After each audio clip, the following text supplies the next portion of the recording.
नमस्ते, राधा रसोई घरमध्ये तुमचं परत एकदा मनापासून खूप खूप स्वागत। आज आपण जो पदार्थ पाहणार आहोत असाच एक पावसाळी सगळ्यांच्या घरी बनणारा अशी कांदा भजी करणार आहोत। वेगवेगळी टिप मी तुम्हाला हे करताना देणार आहे, नक्की पहा। आणि आधीच्या भागामध्ये मी पाठवलेली तिखट मोदकाची भाजी तुम्ही करून पाहिलीत ना, नक्की आवडली असेल। चला मग आपण कृतीकडे वळूया। कांदा भजीसाठी लागणारे साहित्य आहे कांदे, साधारण 3 कांदे मी चिरून घेतलेले आहेत, बेसन, डाळीचं पीठ, हिंग, कोथिंबीर, हिरवी मिरची, मसाल्याचं साहित्य, ओवा, धने जिरे पूड, हिरवी मिरची आणि मीठ। सुरुवातीला मी तुम्हाला कांदा भजीचा जो कांदा असतो तो कसा चिरायचा ते दाखवते। जरा वेगळ्या पद्धतीने करतो आपण। साल काढून टाकल्यानंतर हा जो कांदा आहे हा उभा न चिरता आडवा चिरायचा।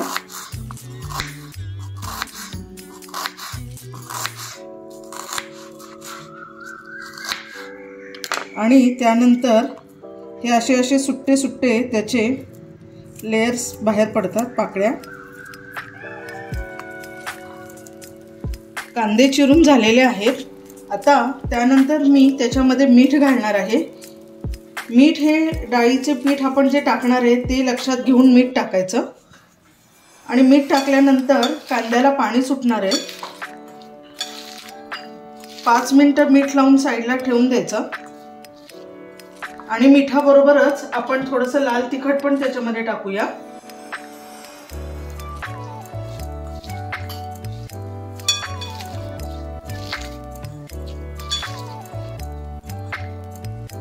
मिनिटं झालेली आहेत। आता मी त्याच्यामध्ये ओवा टाकणार आहे, साधारण छोटा 1 चमचा। त्यानंतर धने जिरे पूड 1 चमचा, हिंग अर्धा चमचा,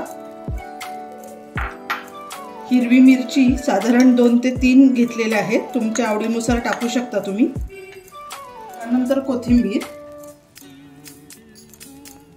आणि हळद अर्धा चमचा। आता हे सगळं साहित्य टाकून झालेलं आहे। आता ते सर्व छान मिक्स करायचं। असा कांदा चोळून घ्यायचा, म्हणजे त्याला अजून पाणी सुटणार आहे। आणि सगळे जे आपण साहित्य टाकलेलं आहे ते एकजीव होईल, कांद्याला लागेल।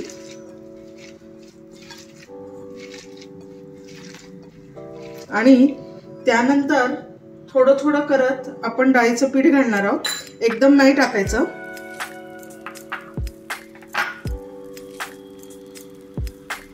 साधारण कांदा कोरडा होईल इतपत ते डाळीचं पीठ त्याला लागलं पाहिजे।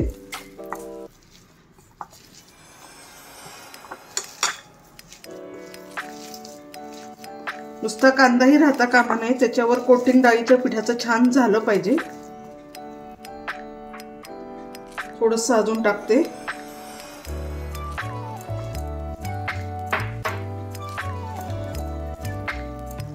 हे पहा, कोरडं छान झालेलं आहे।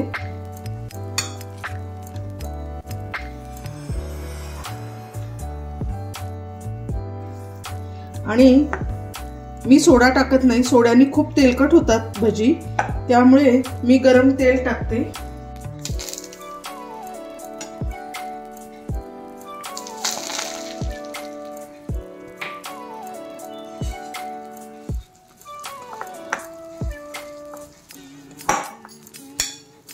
भजी मध्यम आचेवरच तळायची। मोठा गॅस ठेवला तर आतमध्ये भजी कच्ची राहू शकतात, कुरकुरीत होणार नाही, त्यामुळे मध्यम आचेवरच ठेवून तळायची।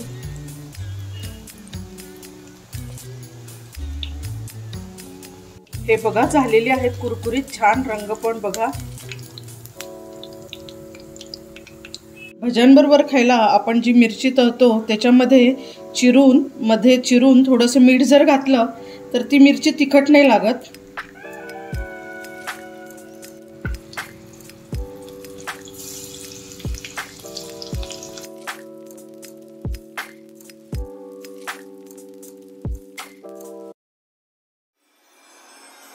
परत नक्की करून पहा गरम गरम भजी, कुरकुरीत भजी।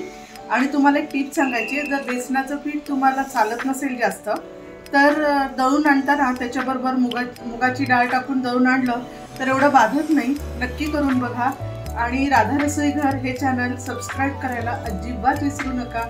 Thank you very much.